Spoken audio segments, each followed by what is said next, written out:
여러분, 혹시 알고 계십니까? 우리가 너무나 당연하게, 심지어는 촌스럽다고까지 여겼던 이 소리 속에 인류가 잃어버린 수천 년 전의 비밀이 숨겨져 있다는 사실을 말입니다. 평생을 고대 언어 연구에 바친 영국의 한 노학자가 우연히 한국에서 이 소리를 듣고 그 자리에서 얼어붙고 말았습니다. 그는 떨리는 목소리로 이렇게 말했습니다. 이것은 단순한 소리가 아닙니다.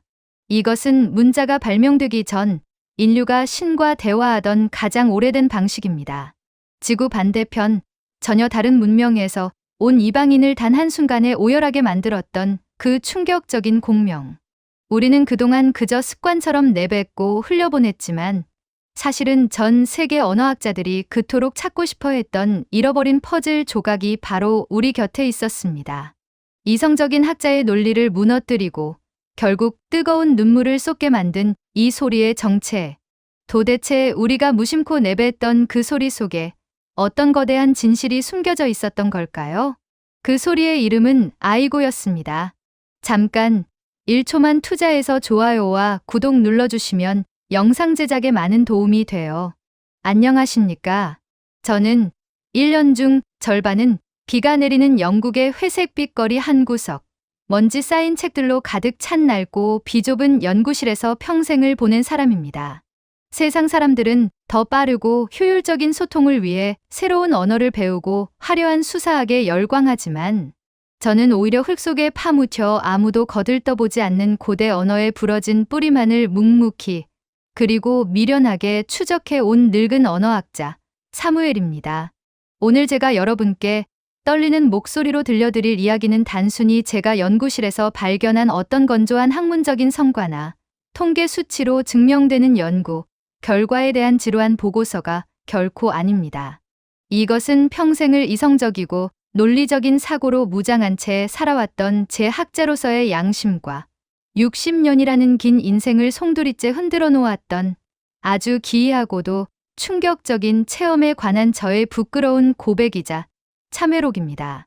혹시 여러분은 살면서 무심코 내뱉는 탄식 속에 혹은 가슴이 미어질 때 터져나오는 그 짧고 거친 신음 속에 수천 년 전 물 한 방울 나지 않는 고대 사막을 건너던 인류의 간절한 기도가 숨어 있다는 사실을 알고 계십니까?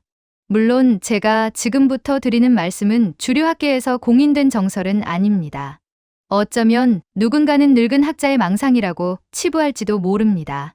하지만 저는 그날 밤의 기억을 안고 런던으로 돌아온 이후에도 잠 못 이루는 밤마다 수십 번, 아니 수백 번이나 녹음기를 돌려보며 확인했던 이 떨리는 발견을 도저히 묵과할 수가 없었습니다.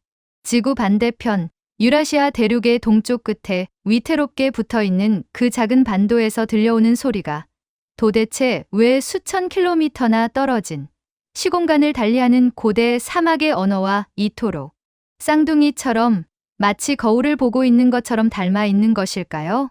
이것이 단순한 우연의 일치일까요? 아니면 우리가 잊고 지냈던 인류의 오래된 약속일까요? 본격적인 이야기를 시작하기 전에 먼저 여러분의 마음에 질문을 하나 조심스럽게 드리고 싶습니다. 여러분은 인간이 태어나서 죽을 때까지 겪을 수 있는 수많은 날들 중 세상에서 가장 슬픈 날이 언제라고 생각하십니까? 저는 단언컨대 내 살을 도려내는 것보다 더 사랑했던 가족을 영원히 떠나보내야 하는 날, 다시는 그 얼굴을 만질 수도 목소리를 들을 수도 없는 날, 바로 장례식 날이라고 생각합니다. 살이 찢기는 듯한 이별의 아픔 앞에서 인간이라는 연약한 존재가 무너져 내리는 그 순간 말이죠. 그런데 말입니다. 곰곰이 생각해보면 뭔가 이상하지 않습니까? 소위 선진 문명이라고 자부하며 인간의 이성을 최고의 가치로 여기는 서구의 문명사회, 특히 제가 평생을 살아온 이 런던의 장례식 풍경은 너무나 조용합니다. 아니, 단순히 조용하다는 표현으로는 부족합니다. 그곳은 차갑고 기괴할 정도로 숨막히는 정적만이 감돕니다. 검은 정장을 입고 검은 우산을 쓴 사람들은 마치 침묵하는 것이 고인에 대한 최고의 예의이자 살아남은 자의 품격인 것처럼 입을 꾹 다물고 있습니다. 슬픔이 목구멍까지 차올라 눈물이 흘러도 절대 소리를 내지 않기 위해 필사적으로 입술을 깨물어 피를 내고 뺨을 타고 흐르는 눈물조차 남들이 볼세라 황급히 손수건으로 훔쳐냅니다. 이곳 서구 사회에서 장례식장에서 소리내어 우는 것은 감정을 통제하지 못하는 미개한 행동이거나 교양 없는 사람들이나 하는 천박한 짓으로 취급받기 때문입니다. 우리는 그것을 절제라고 부르며 미덕으로 여기지만 저는 이제 그것을 폭력이라고 부르고 싶습니다. 부끄러운 고백이지만 저 역시 그런 위선적인 사람들 중 하나였습니다.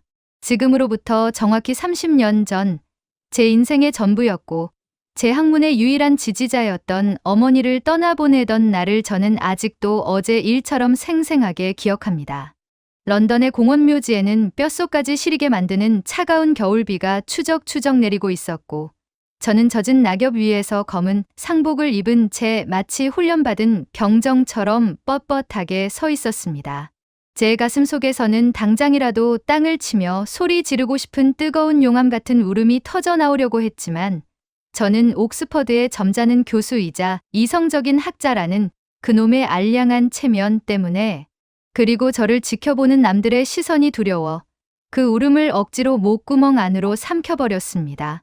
어머니의 관이 덜컹거리는 소리를 내며 차가운 흙 아래로 내려가는 그 마지막 순간, 흙이관 뚜껑 위로 투둑하고 떨어지는 그 절망적인 순간까지도 저는 어머니의 가시는 길에 단 한마디의 배웅도 단 한 번의 시원한 통곡도 해드리지 못했습니다. 그날의 비겁했던 침묵과 어머니를 향한 죄책감은 머리가 하얗게 샌 지금 이 순간까지도 제 가슴 한구석에 씻을 수 없는 무거운 돌덩이처럼, 아니 썩지 않는 납덩이처럼 남아 제 영혼을 짓누르고 있습니다. 그러던 어느 날이었습니다. 우연이라고 하기에는 너무나 운명적이고 필연이라고 하기에는 너무나 기이한 날이었죠. 고대 아시아 언어, 특히 알타이 어족에 남아있는 독특한 음운 체계와 고리버의 특징을 비교 연구하기 위해 평소에는 연구 주제로나 접했지 실제로 갈 일은 없었던 한국이라는 낯선 땅을 방문했을 때의 일입니다. 서울에서 열린 빡빡한 학회 일정을 모두 마치고 저는 머리도 식힐 겸 복잡한 도심을 벗어나 이름 모를 어느 시골의 한적한 마을을 지나가고 있었습니다. 가로등도 드문드문 서 있는 구불구불한 시골길. 사위는 손을 뻗어도 보이지 않을 만큼 칠흑 같은 어둠에 잠겨 있었고 들리는 것이라고는 차가운 밤 공기를 가르는 풀벌레 소리뿐인 적막한 밤이었습니다. 그때였습니다. 굳게 닫힌 차창 밖 어둠 속에서 차가운 밤바람결에 실려오는 기이한 소리가 제 귓가를 스치고 지나갔습니다. 그 소리는 너무나 이질적이면서도 동시에 묘하게 가슴을 파고드는 원초적인 호소력이 있어 저는 저도 모르게 운전대를 잡은 손에 힘을 주며 가던 길을 멈추고 발걸음을 멈춰 세웠습니다. 처음에는 숲속 깊은 곳에서 산짐승이 우는 소리인가 싶기도 했고 아니면 밤바람이 낡은 빈집의 창문을 흔드는 소리인가 싶기도 했습니다. 하지만 차 문을 열고 나가 귀를 기울일수록 온 신경을 집중할수록 그것은 분명한 인간의 목소리였습니다. 그것도 한 사람의 목소리가 아닌 여러 사람의 목소리가 겹쳐지는 파동이었습니다. 그런데 그 소리는 제가 런던의 장례식장에서 듣던 그 억눌리고 절제된 흐느낌도 아니었고 그렇다고 공포 영화에 나오는 단순한 비명이나 정신을 놓은 사람의 발작적인 오열도 아니었습니다. 평생 소리를 분석해온 제 언어학자의 귀가 본능적으로 그리고 예민하게 반응했습니다. 그 소리에는 분명한 규칙이 있었습니다. 무질서 속의 질서라고 해야 할까요? 일정한 리듬과 높낮이를 가진 마치 누군가에게 간절히 보내는 혹은 누군가를 부르는 신호처럼 들렸으니까요. 아이고, 아이고, 아이고. 정확히 3박자의 호흡으로 숨을 깊이 들이마시고 길게 내뱉는 그 숨결에 실려 끊임없이 반복되는 그 소리를 듣는 순간 제 등줄기로 마치 얼음물을 끼얹은 듯한 서늘한 전율이 스치고 지나갔습니다. 머리털이 쭈뼛서는 듯한 그 감각은 단순한 공포가 아니었습니다. 그것은 잊혀진 기억을 마주했을 때 혹은 인간의 이해를 넘어서는 대상을 마주했을 때 느끼는 압도적인 경외감이었습니다. 저는 직감적으로 알 수 있었습니다. 이것은 슬픔을 못 이겨 터져나오는 무질서한 감정의 소음이 아니었습니다. 평생을 소리의 구조와 언어의 기원, 그리고 인간의 발성 기관을 연구해 온 제 귀에는 그것이 고도로 훈련되고 수천 년의 시간을 건너 세대에서 세대로 전승된 약속된 일종의 제의적 언어처럼 들렸습니다. 슬픔을 소리로 치환하여 공기 중으로 흩뿌리는 기술 같았죠. 저는 무엇에 홀린 사람처럼 쿵쿵거리는 심장을 부여잡고 소리가 나는 쪽으로 한 발자국씩 발걸음을 옮겼습니다. 풀숲을 헤치고 흙길을 지나 다가간 그곳은 어느 허름한 기와집의 마당이었습니다. 마당 한가운데에는 칠흑 같은 어둠을 몰아내듯 환하게 불을 밝힌 하얀 천막이 쳐져 있었고 그 천막 아래에서 머리에 하얀 띠를 두르고 염색하지 않은 거친 삼배옷을 입은 사람들이 몸을 앞뒤로 흔들며 그 소리를 내고 있었습니다. 그들은 마치 파도처럼 리듬을 타며 울고 있었습니다. 그 장면을 목격한 순간 저는 숨을 쉴 수가 없었습니다. 마치 시간이 멈추고 공간이 뒤틀리는 것만 같았습니다. 왜냐하면 제 눈앞에 펼쳐진 그 광경은 제가 런던 대형박물관의 지하 수장고, 먼지 쌓인 도서관 구석에 처박혀 있던 낡은 양피지 속의 기록에서나 보았던 모습이었기 때문입니다. 즉, 수천 년 전 고대 사막의 제사장들이 신을 부르며 행했다던 지금은 사라져버린 통곡의 의식이 21세기 현대 문명의 한복판에서 살아 움직이고 있는 모습과 너무나 흡사했기 때문입니다. 도대체 이들은 누구란 말입니까?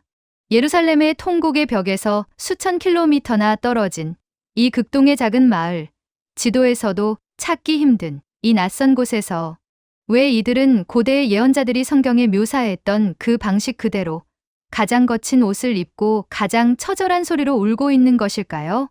저는 떨리는 손으로 가방 속에 잠들어 있던 녹음기를 꺼내 들었습니다. 학자로서의 직감이 제 머리를 강하게 때렸습니다. 이 소리를, 이 기이하고도 슬픈 울음을 지금 당장 기록하지 않으면, 이 소리가 새벽 안개처럼 사라져버린다면 저는 평생을 후회할 것이라는 강한 확신이 들었기 때문입니다. 저는 마치 범죄 현장을 목격한 증인처럼 혹은 신의 계시를 기록하는 서기관이라도 된 것처럼 떨리는 손으로 녹음기의 붉은색 버튼을 눌렀습니다. 찰칵하는 작은 기계음과 함께 테이프가 돌아가기 시작했고 그 시골 마을의 차가운 밤 공기를 가득 채우던 그 기이한 울음소리가 자력띠 위로 각인되기 시작했습니다. 저는 그날 밤 날이 하얗게 밝아올 때까지 그 상가집 담벼락에 기대어 꼼짝도 하지 않고 그 소리를 지켜봤습니다. 밤이 깊어질수록 조문객들의 발길이 뜸해질수록 상주들의 목소리는 지치기는커녕 오히려 더 깊고 단단해지고 있었습니다. 그것은 육체의 한계를 넘어선 영혼으로 뱉어내는 소리였습니다. 놀라웠던 것은 그 소리의 지속성이었습니다. 보통의 비명이나 오열은 감정이 격해지면 호흡이 무너지고 결국에는 헐떡거림이나 쉰소리로 변하기 마련입니다. 하지만 그들이 내는 아이고라는 소리는 달랐습니다. 마치 거대한 강물이 흐르듯 끊어질 듯 끊어지지 않고 이어지는 그 소리에는 일정한 파동이 있었습니다. 숨을 들이마시는 찰나의 침묵조차도 음악의 쉼표처럼 정교하게 계산된 듯했죠. 멍하니 그 소리를 듣고 있던 제 머릿속에서 옥스퍼드 대학 도서관 깊은 곳에 잠들어 있던 고대 히브리어 서적의 한 구절이 번개처럼 스치고 지나갔습니다. 슬픔을 노래하라. 그리하면 슬픔이 너를 삼키지 못하리라. 그렇습니다. 저들은 지금 단순히 울고 있는 것이 아니었습니다. 슬픔이라는 거대한 파도에 휩쓸리지 않기 위해 소리라는 배를 타고 그 파도를 넘고 있는 것이었습니다. 영국으로 돌아온 저는 여행 가방을 풀기도 전에 연구실로 직행했습니다. 제 심장은 20대 시절 처음 고대 점토판을 해독했을 때처럼 쿵쿵거리고 있었습니다.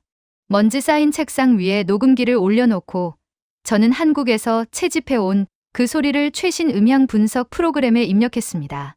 모니터 화면 위로 초록색 파형이 춤을 추기 시작했습니다. 그리고 그 파형이 그려내는 곡선을 확인하는 순간 저는 쓰고 있던 안경을 벗어 책상 위에 내려놓을 수밖에 없었습니다. 제 예감이 틀리지 않았기 때문입니다. 화면 위에는 놀랍도록 규칙적인 마치 심장 박동과도 같은 3박자의 리듬이 선명하게 찍혀 있었습니다. 강하게 시작했다가 부드럽게 잦아드는 파동, 그리고 다시 숨을 들이마시며 솟구치는 에너지. 이것은 자연 발생적인 소음이 가질 수 없는 패턴이었습니다. 저는 떨리는 손으로 그 파형을 확대하고 그 소리의 음소를 하나하나 분해하기 시작했습니다. 그리고 지금부터 제가 말씀드리는 내용은 학계의 공식적인 정설이라기보다는 평생을 소리의 어원과 인간의 감정을 연결하는 데 바쳐온 한 늙은 언어학자의 개인적인 하지만 확신에 찬 가설임을 먼저 밝혀두고 싶습니다. 부디 열린 마음으로 들어주십시오. 제 귀에 가장 먼저 포착된 것은 아이고라는 단어의 첫 음절, 아이였습니다. 고대 세머, 특히 히브리어의 뿌리를 연구해 본 사람이라면 이 소리를 듣고 전율하지 않을 수 없을 것입니다. 히브리어에서 아이 혹은 오이라는 소리는 깊은 탄식, 혹은 슬프다, 화 있을 진저라는 뜻을 가진 가장 오래된 감탄사입니다. 구약 성경의 예언서들을 보면 선지자들이 민족의 멸망이나 죽음을 애도할 때마다 아이, 내 형제여, 오이, 슬프다라고 외치는 대목이 수도 없이 등장합니다. 즉, 아이는 인류가 언어를 문자로 기록하기 이전부터 가슴이 찢어지는 고통을 입 밖으로 토해낼 때 사용했던 인류 공통의 비탄의 코드였던 것입니다. 그렇다면 그 뒤에 붙는 고는 무엇일까요? 저는 한국어 사전과 문법책을 밤새 뒤적이며 이 고라는 소리의 정체를 추적했습니다. 그리고 한국어에서 고가 가다, 즉 영어의 go와 유사한 진행이나 떠남을 의미하는 어근과 연결될 수 있다는 혹은 상대를 부르는 호격 조사로 쓰일 수 있다는 사실에 주목했습니다. 만약, 아주 만약의 말입니다. 이 아이고라는 소리가 단순한 의성어가 아니라 아이라는 고대의 탄식과 고라는 떠남의 의미가 결합된 말이라면 어떻게 될까요? 제 머릿속에서 퍼즐 조각이 맞춰지는 듯한 현기증이 일었습니다. 아이고, 슬픔이여 가거라. 혹은 님이여 가시는군요. 제 해석이 과한 비약일 수도 있습니다. 하지만 언어학적 분석을 넘어 제 귀가 그리고 제 영혼이 그렇게 느끼고 있었습니다. 이것은 단순한 울음소리가 아니라 떠나는 자를 향해 던지는 마지막 작별 인사이자 그를 붙잡고 싶은 마음을 소리로 풀어내어 떠나보내는 보냄의 주문이었던 것입니다. 하지만 충격은 여기서 끝나지 않았습니다. 저는 떨리는 마음을 진정시키며 컴퓨터의 폴더 깊숙한 곳에 저장되어 있던 또 다른 음성 파일을 꺼냈습니다.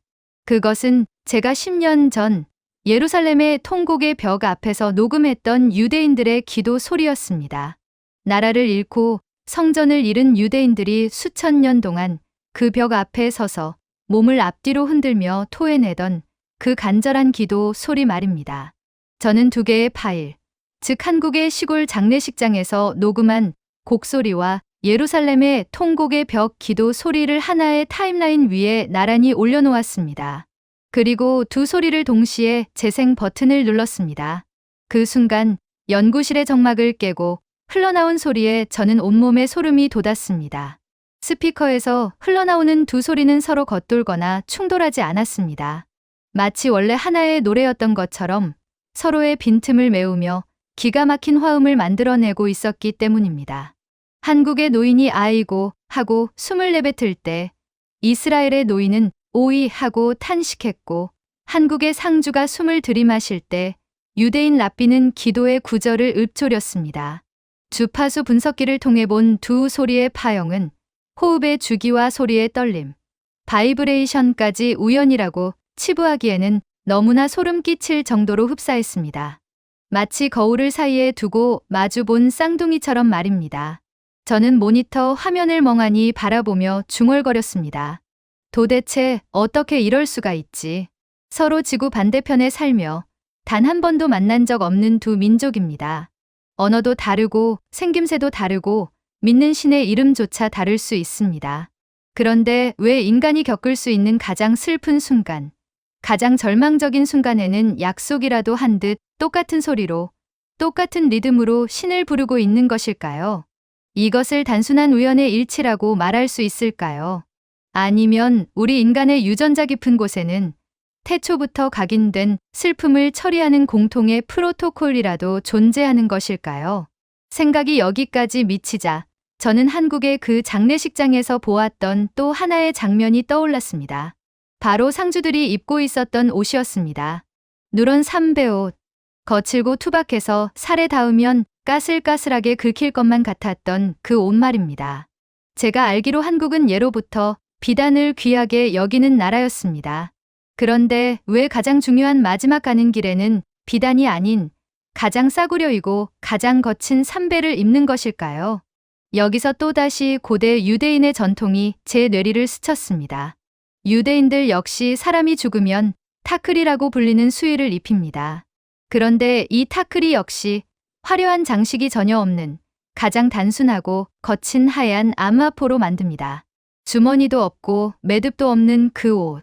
그것은 나는 빈손으로 왔다가 빈손으로 갑니다. 나는 세상의 영광을 다 버리고 죄인의 심정으로 신 앞에 섭니다라는 가장 겸손하고 처절한 고백을 상징합니다. 한국의 삼배옷을 입은 상주들의 모습과 타크리를 입은 고대 유대인의 모습이 제 눈앞에서 겹쳐지기 시작했습니다. 그들은 서로 다른 시간, 다른 장소에 있었지만 죽음이라는 거대한 신비 앞에서는 놀랍도록 똑같은 태도를 취하고 있었던 것입니다. 가장 거친 옷을 입고 가장 원초적인 소리로 우는 사람들. 그들은 문명이 발달하면서 점잔을 빼고 침묵을 강요하는 현대인들이 잊어버린, 아니 잃어버린 죽음을 대하는 가장 솔직한 예법을 간직하고 있는 마지막 인류인지도 모른다는 생각이 들었습니다. 제 연구실의 차가운 공기 속에서 모니터에서 뿜어져 나오는 파란 불빛을 받으며 저는 한동안 아무 말도 할 수 없었습니다. 그저 그 파형이 그려내는 슬픈 춤사위를 바라보며 제 가슴 깊은 곳에서 뜨거운 무언가가 울컥하고 치밀어 오르는 것을 느꼈을 뿐입니다. 그것은 단순한 학문적 발견의 기쁨이 아니었습니다. 그것은 잃어버린 고향을 찾은 듯한 안도감, 그리고 알 수 없는 거대한 슬픔이었습니다. 칠흑 같았던 밤이 서서히 물러가고 푸르스름한 새벽 안개가 시골 마을의 지붕 위로 자욱하게 내려앉을 무렵이었습니다. 저는 그곳에서 제 귀를 의심케 하는 또 다른 충격적인 장면을 목격했습니다. 밤새도록 끊어질 듯 이어지며 제 심장을 두드리던 그 아이고라는 곡소리가 조금씩 잦아들자 이번에는 상여를 맨 사람들이 발을 맞추며 부르는 구슬픈, 그러나 기이할 정도로 힘이 있는 노랫소리가 들려오기 시작했습니다. 여러분도 너무나 잘 아시는 그 노래, 한국인이라면 누구나 태어날 때부터 유전자 속에 새겨져 있다는 바로 그 노래, 아리랑이었습니다. 솔직히 고백하자면 저는 그전까지 아리랑을 그저 한국을 소개하는 관광 책자에나 나오는 대표적인 민요, 혹은 사람들이 술자리에서 흥겨울 때 부르는 단순한 노래 정도로만 알고 있었습니다. 하지만 죽음의 문턱을 넘어가는 망자를 배웅하며 그 새벽의 차가운 공기 속에서 울려 퍼지는 아리랑은 제가 알던 그 노래와는 전혀 다른 느낌이었습니다. 그것은 노래라기보다는 산 자가 죽은 자에게 건네는 마지막 대화이자 끈질기게 따라붙는 이승의 슬픈 인연을 단호하게 끊어내고 저승으로 가는 길을 닦아주는 거대한 주술처럼 들렸습니다. 상여꾼들이 흔드는 종소리와 그들의 거친 숨소리, 그리고 그 사이를 파고드는 아리랑의 가락은 마치 영혼을 실어 나르는 바람 소리 같았습니다. 저는 멍하니 마치 최면에 걸린 사람처럼 그 소리를 듣다가 문득 제 평생의 어비에인 전공, 즉 고대 세머의 어원들을 머릿속으로 무의식적으로 조합해 보기 시작했습니다. 직업병이라고 해도 좋습니다만 제 귀에는 그 가사 하나하나가 예사롭게 들리지 않았기 때문입니다. 그리고 지금부터 제가 말씀드릴 내용은 교과서에 실릴 법한 언어학적인 정설이라기보다는 그 순간 제 영혼이 전율하며 받아 적은 하나의 시적인 해석임을, 그리고 평생 소리에 미쳐 살아온 늙은 학자의 상상력이 가미된 조심스러운 가설임을 분명히, 그리고 정중하게 밝혀두고 싶습니다. 부디 이 늙은 학자의 떨리는 고백을 학문적 엄격함보다는 인간적인 이해심으로 너그럽게 들어주십시오. 제 귀에 들린 아리랑은 단순한 후렴구나 의미 없는 여흥구가 아니었습니다. 제가 연구해 온 고대 히브리어의 뿌리를 대입해 보았을 때 알 혹은 예이라는 음소는 신것, 절대자를 의미하는 가장 신성한 단어입니다. 그리고 뒤따르는 리는 나에라는 소유격을 나타내는 전미사이며 마지막의 랑은 함께 혹은 동행이라는 뜻을 가진 조사와 발음이 놀랍도록 유사합니다. 아주 만약에 이 단어들을 고대의 문법대로 조합한다면 어떤 문장이 탄생할까요? 제 머릿속에서 번개 같은 스파크가 튀었습니다. 아리랑, 랑, 나의 하나님과 함께, 그리고 이어지는 고개를 넘어간다는 그 처연한 가사. 여기서 말하는 고개가 단순히 지리적인 언덕이나 산봉우리를 의미하는 것이 아니라 이승과 저승을 가르는 경계, 인간이 혼자서는 도저히 넘을 수 없는 두려움의 대상인 죽음의 언덕을 의미하는 것이라면 어떨까요? 그렇다면 아리랑은 우리가 흔히 알고 있듯이 나를 버리고 가시는 님을 원망하고 저주하는 이별 노래가 아니라 정반대로 나의 신과 함께 신의 보호를 받으며 이 죽음의 고개를 무사히 넘어가소서라고 빌어주는 인류가 기억하는 가장 오래되고 가장 숭고한 영혼의 배움가가 되는 것입니다. 저는 이 가설이 뇌리를 스치는 순간 저도 모르게 들고 있던 펜을 바닥으로 떨어뜨리고 말았습니다. 손끝에서 힘이 빠져나가고 온몸이 무거워져 의자 깊숙이 등을 기댈 수밖에 없었습니다. 머릿속이 하얗게 변하면서 제가 보고 들었던 그 장례식의 모든 풍경이 완전히 새로운 의미로 재조립되기 시작했습니다. 그들은 단순히 슬퍼서 우는 것이 아니었습니다. 감정을 주체하지 못해서 무너져 내린 것이 아니었습니다. 이들은 소리로 길을 만들고 있었던 것입니다. 아이고라는 곡소리로 이승에 남은 슬픔을 털어내어 길을 청소하고 아리랑이라는 노래로 망자가 겁먹지 않고 신과 함께 그 험한 고개를 넘어갈 수 있도록 남은 사람들이 목이 터져라 응원가를 불러주고 있었던 것입니다. 그 깨달음이 둔기처럼 제 머리를 강타하는 순간 평생 저를 지탱해왔던, 그리고 제가 그토록 자부해왔던 팽팽하게 당겨져 있던 제 이성의 끈이 투둑하고 끊어지는 소리가 환청처럼 들렸습니다.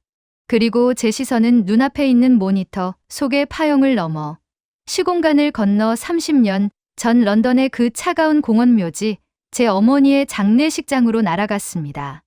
회색빛 비가 추적추적 내리던 그날, 젖은 흙냄새와 국화 꽃향기가 뒤섞여 역한 냄새를 풍기던 두 곳에서 제 어머니의 관이 삐걱거리는 줄에 매달려 차가운 땅 속으로 천천히 내려가던 그 순간이 뼈아프게 떠올랐습니다.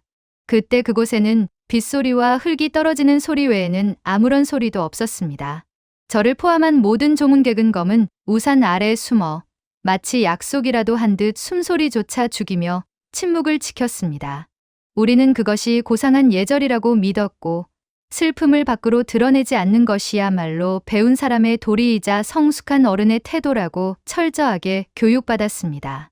그래서 저는 세상에서 저를 가장 사랑해 주셨던 어머니가 그 춥고 어두운 흙 속으로, 영원한 어둠 속으로 혼자 들어가시는 동안 사랑합니다라는 말 한마디, 잘 가세요, 겁내지 마세요라는 따뜻한 인사 한마디를 소리 내어 건네지 못했습니다.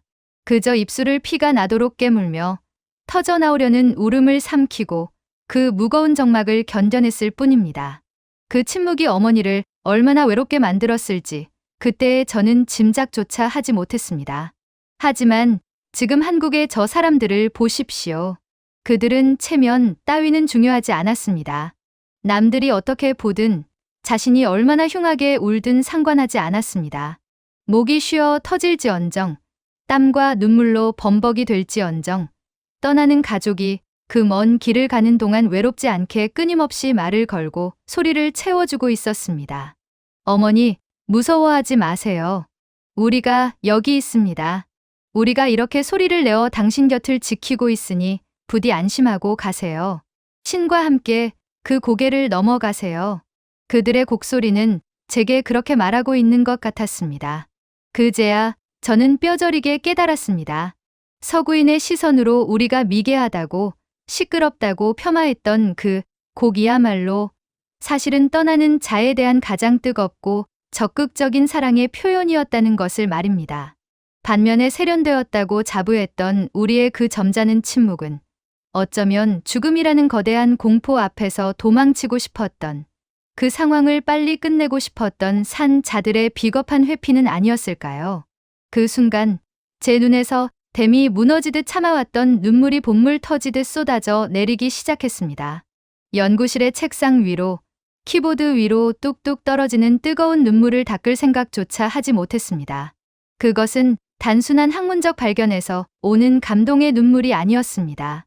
그것은 뼈아픈 후회의 눈물이었고 30년 동안 이성이라는 이름으로 교수라는 직함으로 가슴속에 꾹꾹 눌러담아 썩어가고 있던 제 슬픔의 고름이 비로소 터져 나오는 순간이었습니다. 저는 모니터 화면을 붙잡고 어린아이처럼, 아니 어미 잃은 짐승처럼 소리내어 울기 시작했습니다.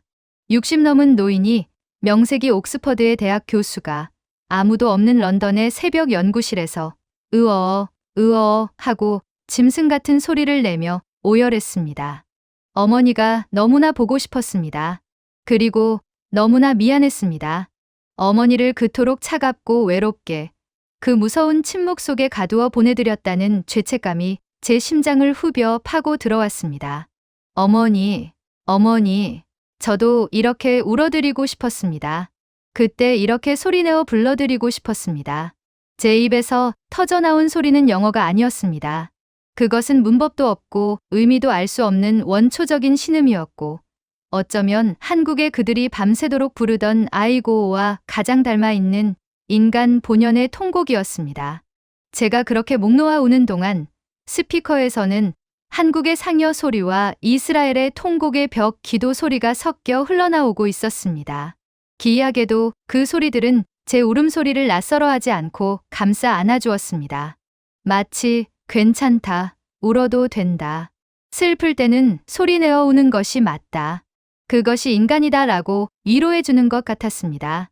서구 문명이 이성이라는 이름으로 거세해버린 진짜 울음.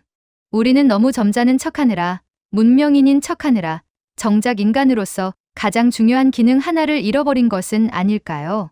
슬픔을 소리로 배설하지 못하니 그 독성 강한 슬픔이 몸 안에 차곡차곡 쌓여 우울증이 되고 화병이 되고 결국 영혼을 병들게 하는 것은 아닐까요? 한국인들은 그것을 본능적으로 그리고 유전적으로 알고 있었던 것입니다. 소리내어 울어야만 비로소 살 수 있다는 것을. 그리고 소리내어 울어줘야만 떠나는 사람도 미련 없이 발길을 뗄 수 있다는 것을 말입니다. 저는 그날 밤 평생 흘릴 눈물을 다 쏟아냈습니다. 탈진해서 의자에 쓰러지듯 기대었을 때 창밖으로는 런던의 회색빛 새벽 여명이 밝아오고 있었습니다. 눈은 통통 부었고 목은 쉬어버렸지만 제 마음은 그 어느 때보다 가벼웠습니다. 30년 묵은 체증이 내려간 듯한 기분, 가슴을 짓누르던 납덩이가 사라진 기분이었습니다. 한국의 그 투박한 곡소리가 지구 반대편에 사는 늙은 이방인의 묵은 상처까지도 도려내고 치유해준 것입니다. 이것은 단순한 소리가 아니었습니다. 이것은 인류가 잃어버린 치유의 기술이자 산 자와 죽은 자를 연결하는 유일한 가교였습니다. 저는 퉁퉁 부은 눈으로 다시 모니터를 바라보았습니다. 이제 화면 속의 초록색 파형은 단순한 데이터로 보이지 않았습니다. 그것은 수천 년을 이어온 인간의 사랑이 그려낸 거대한 악보처럼 보였습니다. 그리고 저는 떨리는 손으로 키보드 위에 손을 올리며 결심했습니다.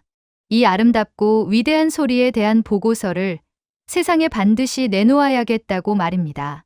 그날 밤, 시간이 멈춘 듯한 한국의 어느 시골 마을, 이름 모를 상가집 마당에서 겪었던 그 기이하고도 뜨거웠던 체험은 60평생을 먼지 쌓인 책상 물림으로 그리고 차가운 이성으로만 무장한 채 살아온 제 인생을 송두리째 아주 근본적인 바닥부터 바꿔놓았습니다. 영국 런던으로 돌아온 저는 겉모습은 그대로였을지 몰라도 내면은 더 이상 예전의 그 냉소적이고 차가운 분석가가 아니었습니다. 저는 런던에 늘 흐리고 잿빛인 하늘 아래서도 연구실의 창밖으로 떨어지는 빗소리를 들을 때면 종종 눈을 감고 그날 밤의 소리를 떠올립니다. 거친 삼배옷이 스치며 내던 바스락거리는 소리, 찢어질 듯한 가슴을 부여잡고 황토 바닥을 치며 울부짖던 그 원초적인 통곡, 그리고 푸르스름한 새벽 안개를 가르며 상여꾼들의 어깨 위에서 울려 퍼지던 아리랑의 그 구슬프고도 장엄한 가락. 그 소리들은 이제 제 귓가에서 단순한 소음이나 이국적인 민요가 아닌 상처 입은 영혼을 씻어내고 죽음의 공포를 이겨내게 하는 거룩한 제2의 음악으로 제 인생의 배경음악으로 남아 있습니다. 존경하는 한국의 시청자 여러분, 그리고 지금 이 지구 반대편의 늙은 학자가 보내는 영상을 보고 계신 여러분. 제가 감히 한국의 문화와 정서를 완벽하게 이해하지도 못하는 이방인의 주제 넘은 입을 빌려 여러분께 꼭 드리고 싶은, 아니 호소하고 싶은 말씀이 있습니다. 혹시 여러분 중 누군가는 장례식장에서 곡을 하고 소리내어 우는 것을 촌스럽다거나 시끄러운 구시대의 유물 혹은 빨리 청산해야 할 미개한 관습이라고 생각하고 계시지는 않습니까? 혹은 슬픔이 목구멍까지 차오르는데도 남들의 눈이 부끄러워 혹은 교양 없어 보일까 봐 터져나오는 울음을 억지로 삼키며 입술을 깨물고 점잖은 척 애를 쓰고 계시지는 않습니까? 만약 그러시다면 부디 제 부끄러운 고백과 이야기를 기억해 주십시오. 당신들이 무심코 내뱉는 너무나 익숙해서 그 가치를 잊어버린 그 아이고라는 소리는 결코 남 부끄러운 소음이 아닙니다. 그것은 논리가 발달하지 못했던 미개한 과거의 습관이 절대 아닙니다. 그것은 인류가 문명이라는 이름으로 효율성이라는 명분으로 잃어버린 신을 향한 가장 정직하고 가장 강력한 직통 전화이자 구원 요청 신호입니다.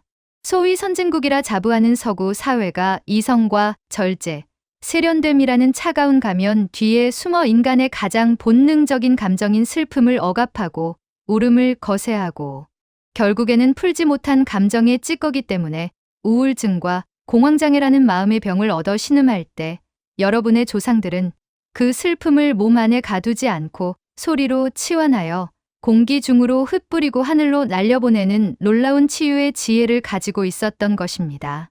울음은 참아야 하는 것이 아니라 독을 빼내듯 토해내야 하는 것입니다. 슬픔은 고상하게 사귀는 것이 아니라 처절하게 뱉어내야 하는 것입니다.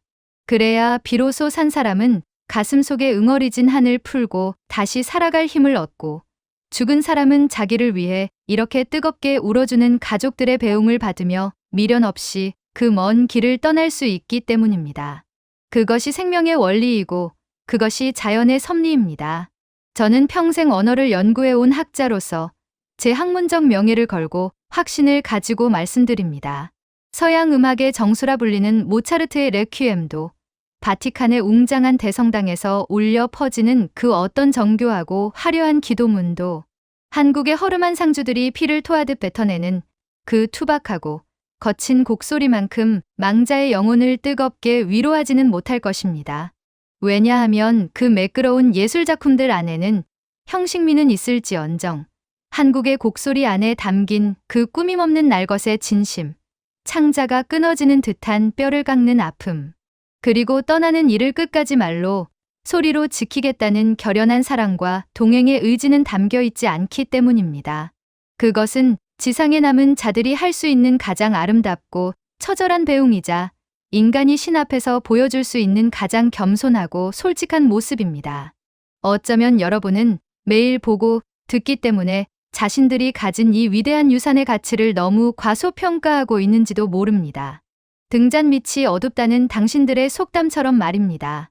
하지만 지구 반대편에서 평생을 고대 문서와 소리만 연구해온 제 눈에는 너무나 선명하게 보입니다. 한국인 여러분, 당신들은 단순히 극동의 작은 민족이 아니라 고대 제사장들의 영적 유전자를 물려받은 후예입니다. 인류가 오만하게 바벨탑을 쌓으며 언어가 혼잡해지고 신과의 직접적인 대화가 끊어졌을 때 다른 민족들은 모두 슬픔을 표현하는 법을 잊어버렸지만 당신들만은 그 슬픔의 언어, 통곡의 예법을 잊지 않고 수천 년 동안 원형 그대로 간직해 온 사람들입니다. 당신들이 장례식에서 입는 그 거칠고 투박한 삼배옷은 세상에 그 어떤 왕이 입는 비단옷보다 고귀한 겸손의 예복이며, 당신들이 하늘을 향해 부르는 그 곡소리는 유럽 대성당의 파이프 오르간 소리보다 더 높이, 더 빠르게 하늘에 닿을 것입니다. 그러니 부디 당신들의 문화에 대해 자부심을 가지십시오. 서구의 것이 더 세련되었다고 맹목적으로 추종하지 마십시오. 그리고 부디 제가 간곡히 부탁드립니다. 그 소리를 멈추지 마십시오. 세상이 아무리 변하고 장례식이 점점 호텔처럼 화려해지고 절차는 공장처럼 간소화되고 기계적으로 변해간다 하더라도 적어도 사랑하는 이를 영원히 보낼 때만큼은 그 마지막 순간만큼은 마음껏 소리 내어 울어 주십시오. 옆 사람의 눈치를 보지 말고, 체면을 따지지 말고, 당신의 가슴 속에 응어리진 그 뜨거운 슬픔을 아이고라는 그 짧지만 위대한 단어에 실어 허공으로 흩뿌려 주십시오. 그것이 당신의 영혼을 살리고 남은 당신의 가족을 살리는 유일한 길입니다. 저는 지금도 제 연구실의 낡은 스피커를 통해 그날 밤 녹음해 온 파일을 듣습니다. 런던에 비가 추적추적 내리거나 돌아가신 어머니에 대한 그리움으로 마음이 사무치게 외로운 날이면 저는 습관처럼 그 파일을 재생합니다. 그러면 먼지 냄새 나던 좁은 연구실은 순식간에 시공간을 넘어 한국의 그 시골 마당으로 변하고 저는 다시 그 하얀 천막 아래 삼배 옷을 입은 사람들 틈에 앉아 있는 것 같은 착각에 빠집니다. 아이고, 아이고, 스피커에서 흘러나오는 잡음 섞인 그 투박한 소리는 이제 저에게 더 이상 남의 나라의 낯선 슬픔이 아닙니다. 그것은 저를 포근하게 안아주는 어머니의 품이자 차갑고 습한 런던의 밤을 데워주는 따뜻한 위로의 불빛입니다. 저는 의자에 깊이 몸을 파묻고 눈을 감은 채 그 소리의 파동에 제 지친 몸을 맡깁니다. 그리고 마음속으로 조용히 서툴지만 진심을 담아서 그 소리를 따라 불러봅니다. 아이고, 어머니, 아이고. 그렇게 한참을 그들과 함께 울고 나면 신기하게도 제 가슴을 30년 동안 짓누르던 납덩이 같은 죄책감이 조금은 가벼워진 것을 느낍니다. 30년 전 어머니를 차가운 침묵 속에 보낼 때 하지 못했던 그 숙제를 늦게나마 이제야 조금씩, 아주 조금씩 해나가고 있는 기분입니다.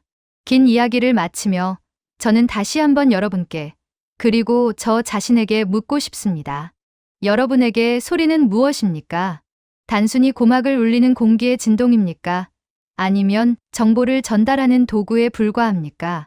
저에게 한국의 곡소리는 그 모든 물리적인 정의를 넘어선 무언가였습니다. 저는 이제 이 낡은 녹음기의 재생 버튼을 끄고 다시 제 자리로 고요한 일상으로 돌아가려 합니다. 하지만 이것 하나만은 제 연구 일지에 분명히 기록해두고 싶습니다. 훗날 누군가 저에게 당신이 평생을 연구하며 들어본 소리 중 세상에서 가장 슬프지만 동시에 세상에서 가장 아름답고 위대한 소리가 무엇입니까? 라고 묻는다면 저는 주저없이 일말의 망설임도 없이 한국의 그 작은 마을, 어둠 속에서 들었던 그 소리를 꼽을 것입니다. 그리고 그들에게 확신에 찬 목소리로 이렇게 대답할 것입니다. 그 소리는 단순한 노래가 아니었습니다. 그 소리는 나약한 인간이 신에게 바칠 수 있는 가장 오래된 그리고 가장 아름다운 기도였습니다. 오늘 사연은 여기까지입니다. 오늘 사연이 마음에 드셨다면 좋아요, 구독 꾹 눌러주세요. 다음에 더 감동적인 사연으로 여러분을 찾아뵙겠습니다. 시청해주셔서 감사합니다.